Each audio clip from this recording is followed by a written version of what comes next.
more and more of what I see as being exciting is the creative opportunity in a store, because there is suddenly new ways of telling stories, of really helping us kind of grow out that, particularly as we look at animation and some of the 3D effects we're starting to see.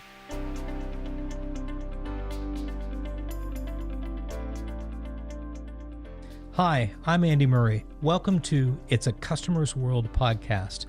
Now more than ever, retailers and brands are accelerating their quest to be more customer-centric. But to be truly customer-centric, it requires both a shift in mindset and ways of working, not just in marketing, but in all parts of the organization. In this podcast series, I'll be talking with practitioners, thought leaders, and scholars to hear their thoughts on what it takes to be a leader in today's customer-centric world.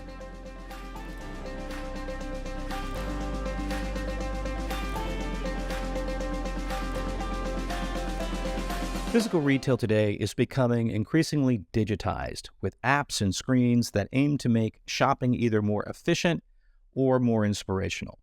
To help understand the changes happening in this space, I sat down with Simon Hathaway, who's the Group Managing Director of EMEA for Outform. In case you've never heard of Outform, they're a global innovation agency that focus on the physical space. They work with global brands and retailers to bring to life innovation that enhances the customer experience. Now, I've known Simon for over 20 years from the early days of shopper marketing, and I've always enjoyed hearing his perspective on the industry and catch up on what he is seeing develop. I sat down with Simon just after his trip to Euroshop 2023, where he and Outform had on display several innovative in-store digital solutions. Simon also fielded a few questions from students in Professor Molly Raper's marketing class. So I hope you enjoy the conversation as much as I did. Hello, Simon. You and I have been working in this in-store space for a couple of decades now, at least. And so you've got a lot of interesting and great perspectives. I'd love to start perhaps by having you describe how you see the current environment attitude toward the physical retail space. I think it's interesting right now because there's a lot of brands and retailers, particularly kind of post-pandemic, suddenly realizing the impact that they have in store and the importance of stores. So we're almost seeing a bit of a revival, and quite a few of the big retailers spending some proper big money on, some fairly, very special stores. Obviously, there is a mixed bag there in terms of where they spend that money, and you've got this piece really around kind of obviously some of the big cities, which are where it's really starting to happen. We've got some really exciting, new stores starting to appear. Well, it's interesting. I've seen there's really kind of two types of executions in store that we tend to see over time. One is the experiments that perhaps happen in a flagship store, prototype store, and those projects that actually scale, right, that are designed to scale. And we go through these cycles where it's almost like an always on the experimental route, and you'll see some cool stuff, although I think through the pandemic, of course, there wasn't much of that, right? But where are you seeing things that are starting to pick up steam to scale? And also, have you seen a resurgence that's a pretty sizable uptick in interest for more experimental? We're seeing a lot of people looking at experimental ideas. Nearly everybody's got somebody with a roll around or a team that's in the future store, store of the future, whatever you want to call it. There's always somebody doing that. Which is great for a business like us, but obviously the real value is when you take those opportunities and scale them. So, we have things, for example, in the UK, like Marks & Spencer's have the 10X store program, where they've got 10 stores. They're trying to put 10 times the amount of new technology into those stores to really transform it. And they're also very happy to fail in that process, because that means they're actually pushing it. But of course, the real opportunity is not just those one-offs, it is the scale. And I think you've started to see certain technologies are now really scaling. And particularly as you look at things around sort of the need for single customer view and unified commerce solutions, there's a lot of money going into that and retail media. The other piece, of course, is the evolution of the screen in store. We've got it at two ends. One is the technology around how you can drive and change experience. If you look at some of the stuff that's going on with LED, for example, it's kind of amazing what you can do. And at the other end, you've got everybody in store on their own device. I mean, our own research shows that across every sort of category, and it varies by obviously by category and by vertical, but 70% of people are online in store. So you've got this massive piece where, in the past we talked about in-store versus online, and now we've got a situation where people are in-store online. So how people approach that, what they do, that's become a really sort of a big scalable question, I think, for many, many retailers and brands. When you look at the in-store and the online at the same time, as you pointed out, I've got a bit of a hypothesis, and it's probably wrong, but I'd love to get your thoughts on it. And that is, people don't generally want to be on their phone in the in-store environment shopping. And if they do that, they're probably trying to overcome some sort of friction that they've encountered. They don't know where to find something, or it was out of stock, so they got to find a different price, or they need more information, so they're looking up, different elements of that, which isn't really a reason to pull your phone out from a positive standpoint of an experience. But if you were really intentional to your in-store screen strategy, you might eliminate that need and have a more enhanced shopping experience versus saying we want shoppers to pull out their phones and design experiences around that. So what's your point of view on that? I think your point is right. We asked the big question to all of our clients: why are people coming in store when there's so much information online? Yeah. And it's my biggest frustration is, somebody will put a QR code up, which has been, everybody now expects content behind a QR code post-pandemic. And then what happens? They take you, say, we'll just take it to the website. It's like, well, they could have done that at home. So what is the point? So I think what you're getting at is that when people, then you need to have contextually relevant communication in store. And all too often we see stuff which is not necessarily being thought through in the right way. And that does frustrate people. I mean, it's interesting, right? So we've got, our stuff shows that 70% of people in store are using a mobile device. Obviously, the biggest thing is checking price. Interestingly, it goes up to 81% for luxury, which I suspect is because it's so expensive, they're desperate to check for price and make sure they're getting the right deal. But there are also some categories where I think, and you have to look at it on a category basis, where you're going to get more complex requirements. And therefore, you have to do the right level of insight work to understand what they need in the store. And so you take a new category, right, like smart home. Smart home is fairly useful. Most retailers don't know where to put it. Is it going to be good, better, smart in doorbells, or is it a smart home category? It's kind of a challenge. So what do people need to know in store? And sometimes in that context, it's definitely worth having some sort of ability for somebody to bring their mobile out, because there's going to be so much complex communication they might need to get to.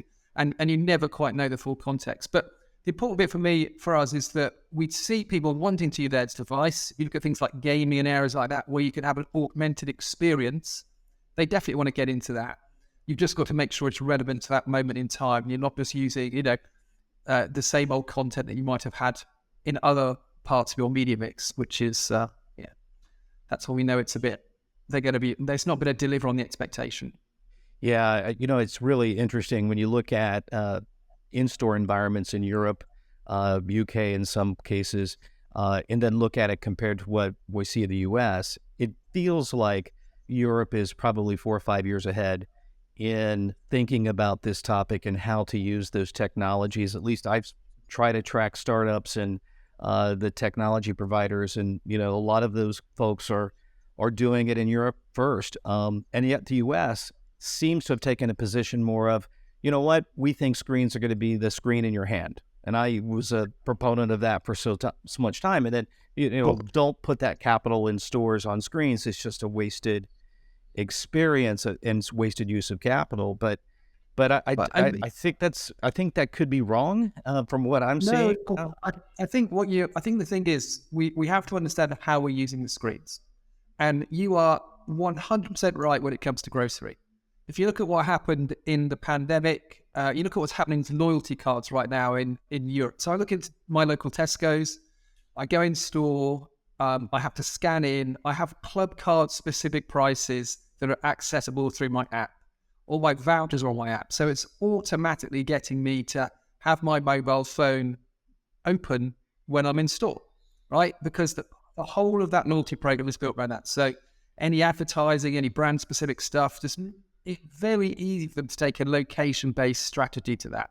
And, at the same time as well, my entire family shopping list is on my mobile device. And, God forbid I'm in aisle 3 and my wife has updated it while she's at home when I'm doing the shopping, right? So I have to have my phone on. The big frustration for me is there's nothing on the cart to hold my mobile phone, right?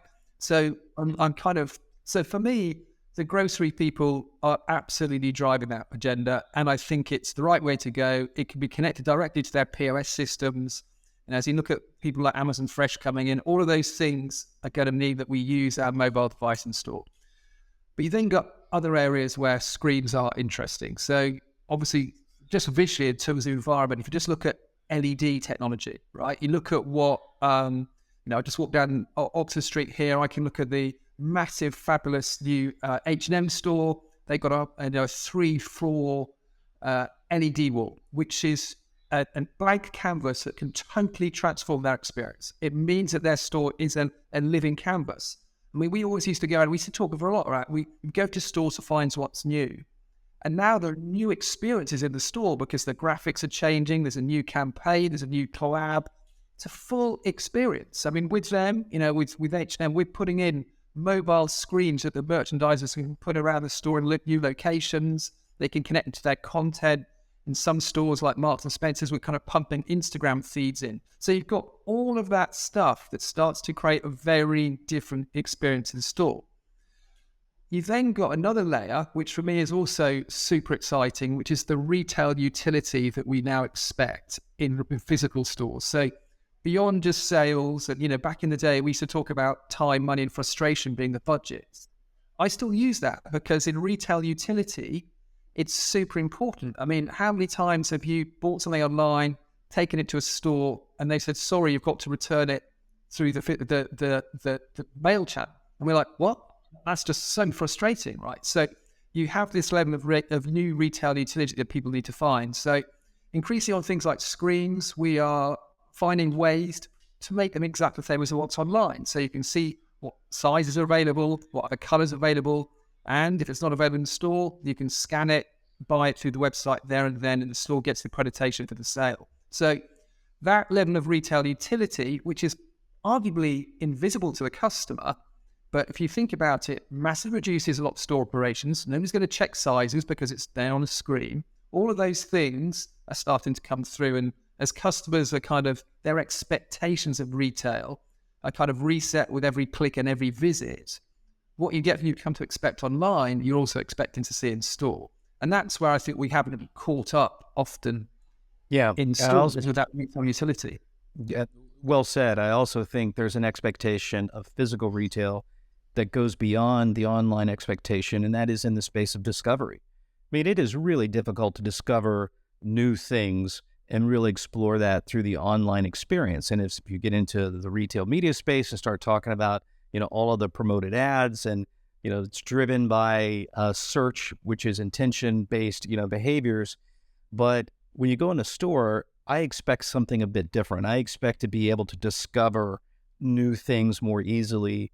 And if a store thinks about discovery as a real important shopper need to deliver upon, I think they do start to look at how they can use screens and bring excitement, better communicate what's new on a new item in a new category. I mean, those things are brilliant opportunities for screens. Exactly. And you look at it. I mean, we've done some, and we've done some stuff at Intel with, in fact, you might be able to see it's in Costco across the US, not what you would expect to see in Costco, but we've wrapped a computer table in LEDs. And then we've used the latest 3D animation techniques to make those just completely punch out. You think about, when you see on the social channels, kind of lions jumping out of walls in China, we're doing that in store, right? So that is transformational stuff. And it's being posted by a store manager on LinkedIn. I've never seen that before in my life, right? It's amazing. And that sort of stuff really gets people excited in store again. And it's the constant canvas. We can update it all the time. So we're running promotional campaigns through there. There's no more corrugate going through. We've got living spaces that can be transformed. And that for me is really where the excitement comes. I've just come back from Paris, and you walk through Galeries Lafayette, and you can start to see the amount of different ways that are just really stimulating retail environments again. Quite different to what we've got kind of seen in the past, which have become quite boring. Yeah, 100%. Well, my experience has been, Simon, that one of the challenges in getting to scale is making the business case internally to finance, right? So, yeah, and you almost have to tie anything you want to do with these kind of capital investments to a cost savings, hours reduction, things that are very tangible. But yet, at the same time, the customer experience improvements are really hard to get clear metrics behind to show how it pays out. So how are you seeing your clients think about that? Are they just switching the KPIs to something else or ditching KPIs altogether? How are they thinking through the justification for the investment? I mean, there's obviously as a case by case example. If you take these kind of, they're very small screens, but they're almost tablets which are RFID enabled to do stock control, which is that retail utility piece. That's really down to reducing the amount of store time that's used up by checking stock. So there is a very clear metric that they're already checking there, right? Does that mean I can reduce the number of people I have on the shop floor at any one time? There's some interesting, you may have seen go in store technology, which is used online, where you can actually visit a store associate in a store. We're also using that in other stores to visit, so that you can reduce the number of store associates across a whole network. So you can say, I'm going to go to one store, but I can't justify having somebody there every day of the week. So on a Monday, that store we service by a real person at another store through go in store technology. And that kind of thing, again, and you can see a very quick win on that. I think where it gets more challenging is where you get into kind of the large screen situations, because they're expensive, and a lot of that falls into CapEx when you're doing store refits, and that obviously comes into a whole different ballgame. But what we've been trying to do, and this is where it gets challenging because it falls into different budgets, is when you've got a remote CMS system, and at the end of the day, I think in the future, everything that can be installed that is currently paper installed will be digital in the future. Now that's probably the ambition. But that means that everything is remote updates. So you haven't got any corrugate swap outs, you haven't got any wastage, all those processes that you had originally to do those things have got. Now, obviously the issue there is I'm putting a CapEx piece in and I'm replacing what was a marketing budget cost. So there's a whole nother piece of navigation around that, in the same way that we have to say, well, who's going to run that content solution when you've had loads of operatives in the retail, trade marketing channels, and suddenly you need somebody to manage the CMS system in a central location. So there's a lot of organizational stuff. It is quite difficult to navigate, but we're learning very quickly. And I think the big piece for me behind that, particularly as we look at it, is also businesses drive towards more sustainable solutions. And whilst we haven't got there completely yet, particularly I'm starting to see one or two procurement departments put the sustainable objectives almost alongside cost savings. We start to see the sort of it always click that maybe there are some digital solutions which are going to take out kind of legacy ways of working that can deliver on both return on investment, but also return on environment, maybe, if that's the right phrase. But that's what we're kind of starting to see as well. Yeah, I'm starting to see that as well too. And, the labor costs and labor rates being what they are and where they're probably going to go, it's starting to make more sense to look at electronic shelf labels and mass things that you're not, printing paper, and the labor cost to change out pricing and do that. And the cost of that technology's dropped. So I know Walmart's got several, big prototypes that are, rolling out store-wide electronic shelf labels, which I think is great for the future as you start to connect those digital touch points together. It's going to be more exponentially powerful than having them as standalone, almost Internet of Things. Well, I mean, and that is when it gets truly exciting. I mean, most of the smartest retailers, I'm sure Walmart are the same, have got digital twins of their stores. And if you can run that data through your pricing and your electronic shelf labeling, and also through all of that can go into the digital twin, and you can start to sort of simulate what and predict how things are going to behave, how the pricing is going to work. Again, that's where it gets super exciting, when you can connect all that data. Are you seeing more retailers come to you and Outform your company to think through screens in the context of connecting to their retail media networks? So we're looking at a lot of stuff where it is connected to unified commerce solutions, but we very rarely see them. I know there's obviously a big conversation around retail media networks. How can I get advertising here? But most of the people we talk to are either brands that are putting their own screen solutions in, or their retailers transforming their physical environment. I think because we're perhaps closer to the sort of innovation sort of side of things, we see more brands and retailers coming to us looking at new stores, not necessarily connecting with retail media networks from a sales perspective. I think there are a number of brands that are talking to us about commercialization opportunities and saying, okay, how could we use some of these technologies to drive greater revenues in store? So, for example, merchandisable light walls could become hero touch points for people to launch products from, and they want to kind of buy into those sorts of areas. But yeah, we're not seeing them particularly driving into retail media networks. I think a lot of that has been driven particularly by grocery, to be honest. I don't see it too often in the other retailers. And I would imagine I see that evolving more and more on the mobile device. What technology do you think is going to drive the speed of rollout of thinking on screens in physical retail? Do you think it's augmented reality? What gets you the most excited about where this future is headed? Oh, I mean, there is so much stuff that I think is really exciting. I mean, the technology is rapidly approaching. I don't know. There's more more and more that can be done. And I think when you went to sort of Euroshop a few weeks ago, just amazing to see the amount of different things that can now be done with screens.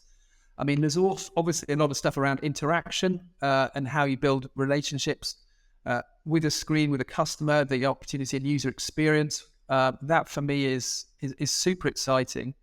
But I think what I'm starting to see is this massive role of content in store at a level that we never really thought about before. Everything was flat. We've now got this point of motion. And, we always would say that people navigate like color and shape. And so we're in this area of how we can bring motion to almost every single part of the store.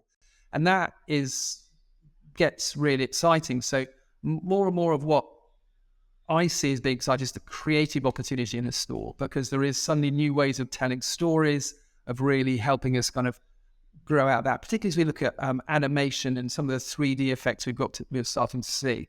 And if I look at my favorite thing, of course, it's something we've just done, just launched at Euroshop, is like the digital mannequin. So we have created a life-size mannequin. It's a holographic image.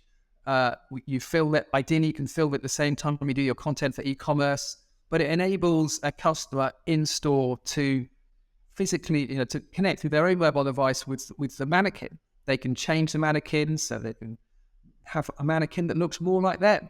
And then they can go through all the clothing and choose the clothing that they want to put on the mannequin. So completely engaging in the store, really interesting concept. It's got opportunity to, most of the things endless shelves, but obviously there's a content onto the back of that. But things for like online exclusives that can now be done in store, really exciting.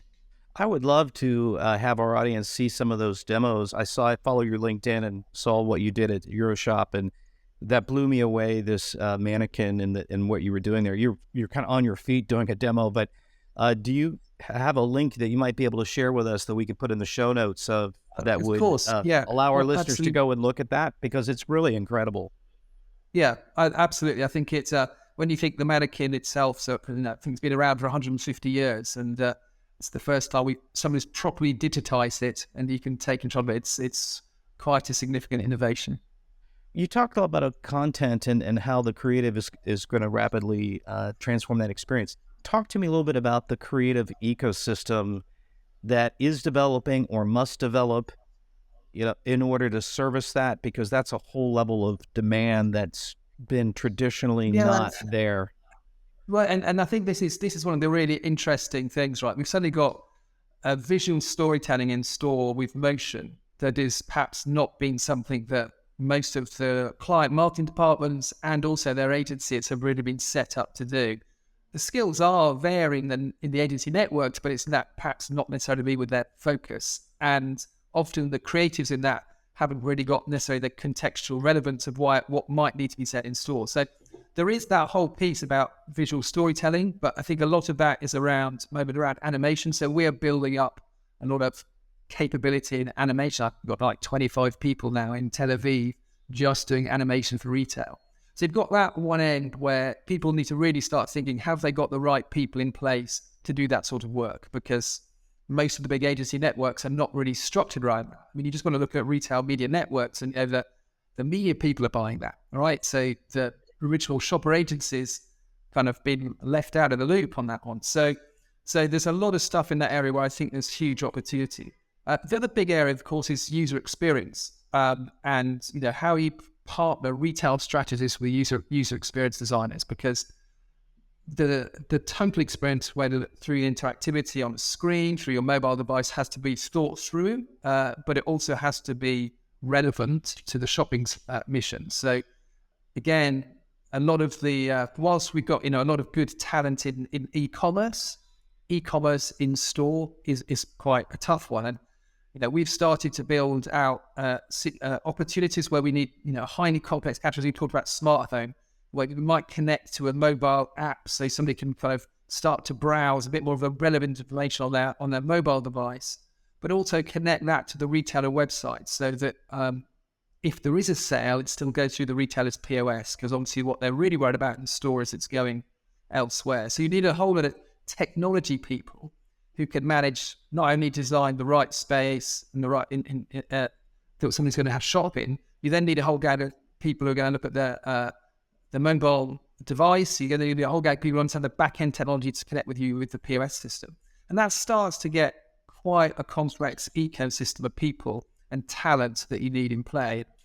We've ended up with, I have a digital department, I have a technology department, and the technology department really about people who put plugs on things, because it's all lights and sensors, all this sort of stuff. And then you've got the digital department who are really about driving interaction and understanding the way that people connect in store. So it's a different skill set that's starting to emerge. It's a very exciting skill set, but it's a different skill set that's starting to emerge.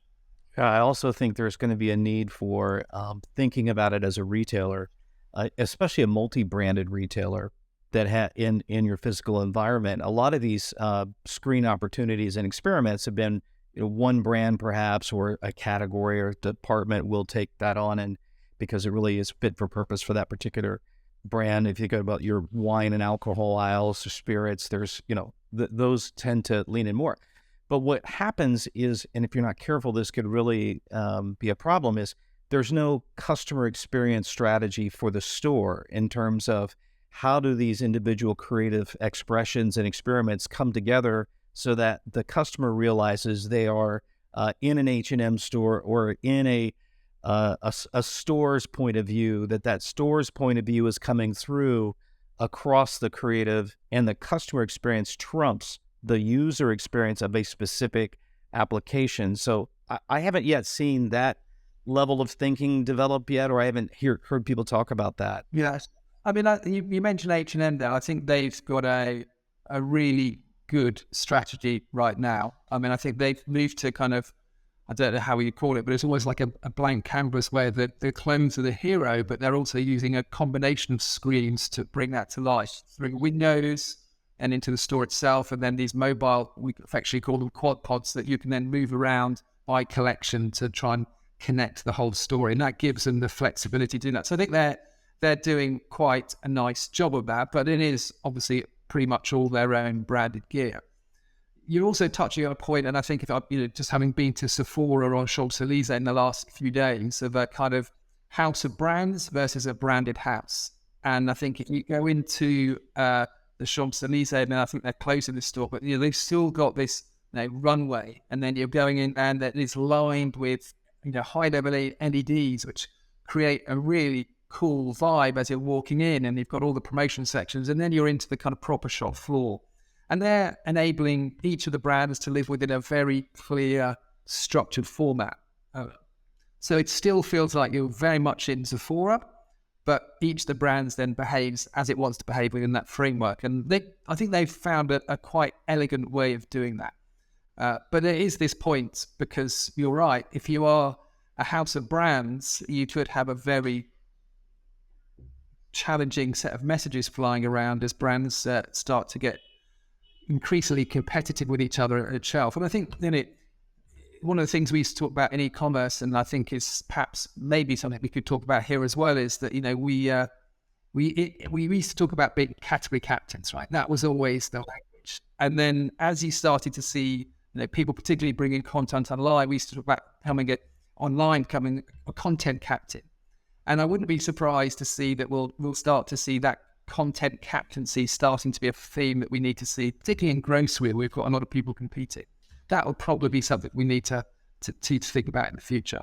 Yeah, I've never thought about that. That's a really interesting thought. And I could absolutely see that as you started to paint that picture of what that role would do and why that's important. Simon, I'd be remiss if I didn't ask you, what kind of problems does Outform solve for their customers or clients? And so that give you a chance to give a little shout out to what your company does. Okay. I mean, we're an agency that makes, so we generally get the really sort of difficult projects that often the agencies come and they show something to a client and they go, hey, I've got this amazing idea. And then the client goes, well, how are you going to make it? And they have no idea.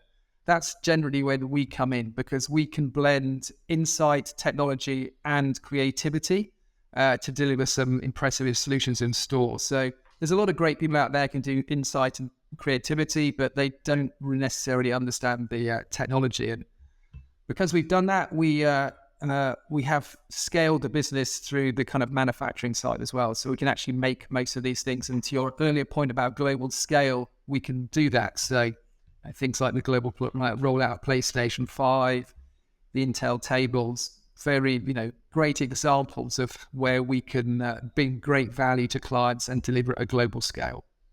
Outstanding. Sounds like a fun place to work as well, if you get to make stuff and do cool things.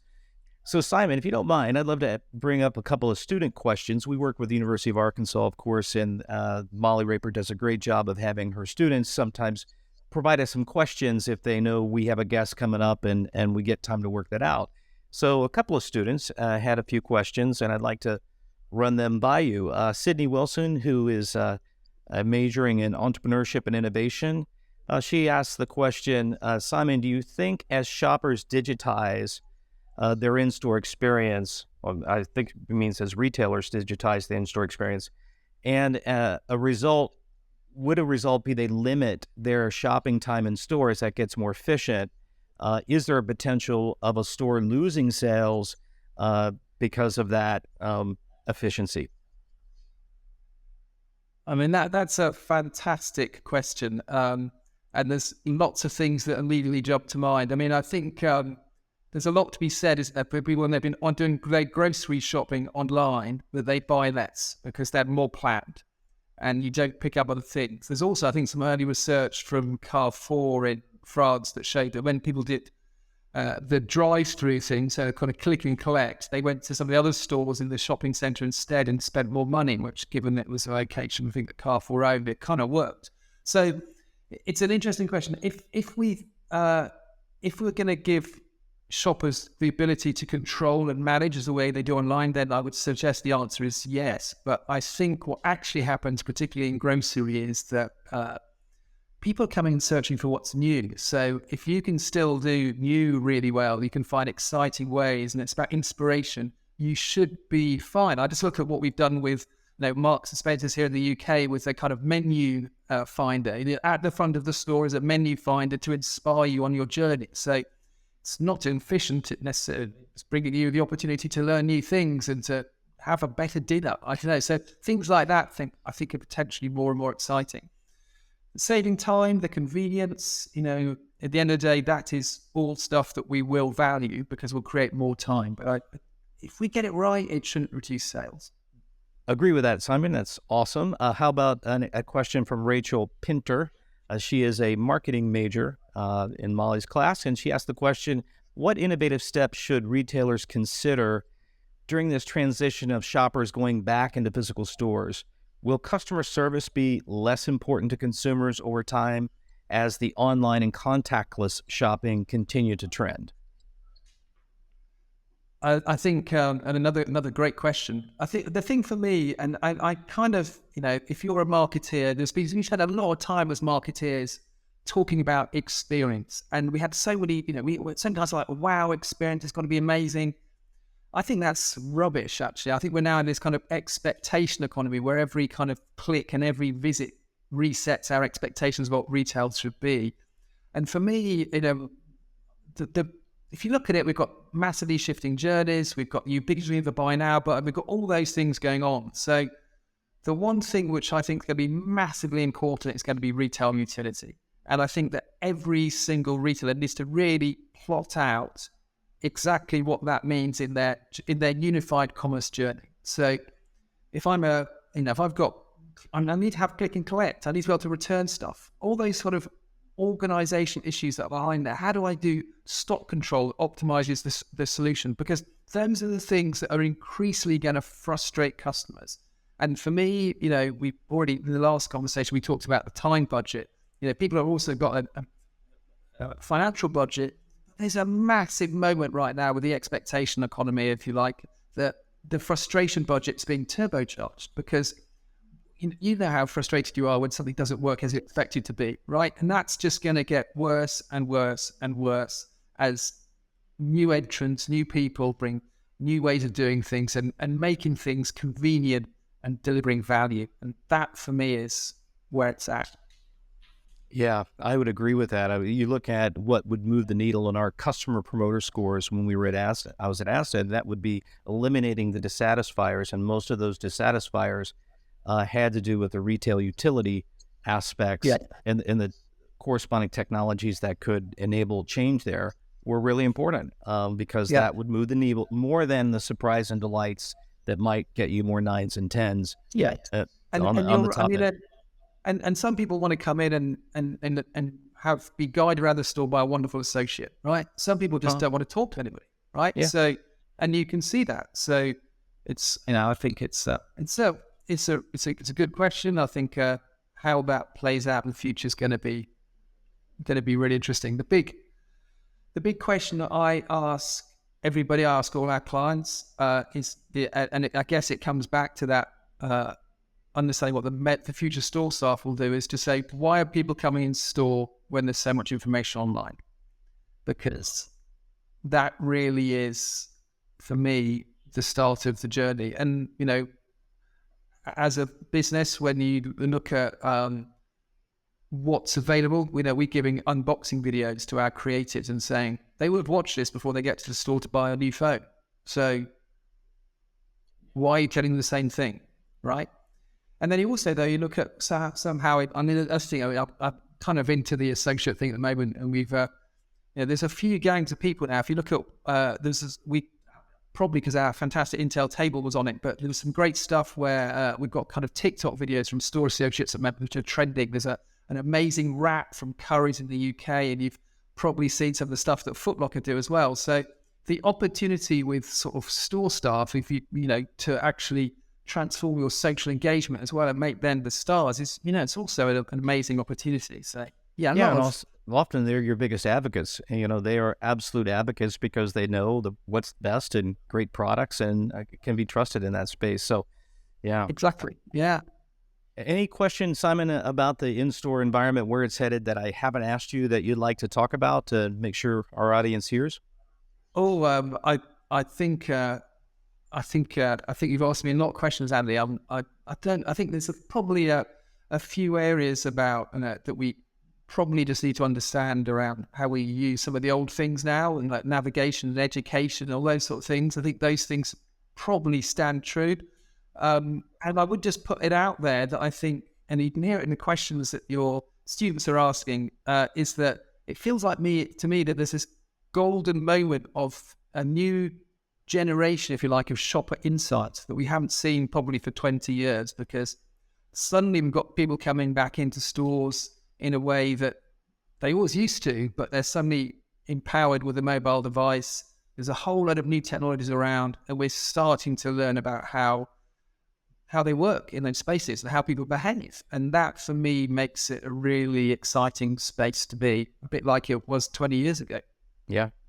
Yeah, exciting times. And you look back 20 years ago when shopper marketing was just really kicking off. I mean, it seemed like every 6 months, 8 months, there was a new tactic, and the tactic before didn't work, and you were constantly exploring and experimenting. And that can make it quite terrifying if you're trying to scale a business, but it could also make it, as you and I both know, but it can also make it quite fun. So I agree with that. Exactly.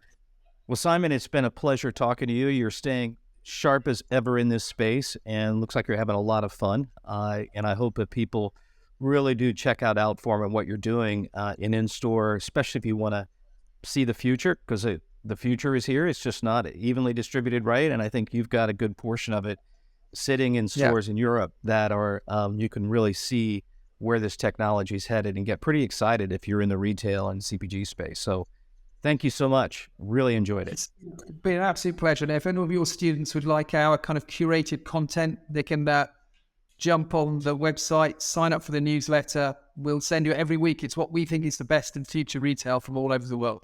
Outstanding. I'll sign up for that as well. I didn't know that. Thank you for that. Yeah. Very good. Excellent. Thank you, Simon. That's it for this episode of It's a Customer's World. If you found this helpful and entertaining, I would be so grateful if you could share our show with your friends, and I'd be super happy if you subscribe so you can be updated as we publish new episodes. And if you really want to help, leave us a 5-star rating and a positive review on Apple Podcast or wherever you listen. It's a Customer's World podcast is a product of the University of Arkansas's Customer-Centric Leadership Initiative and a Walton College original production.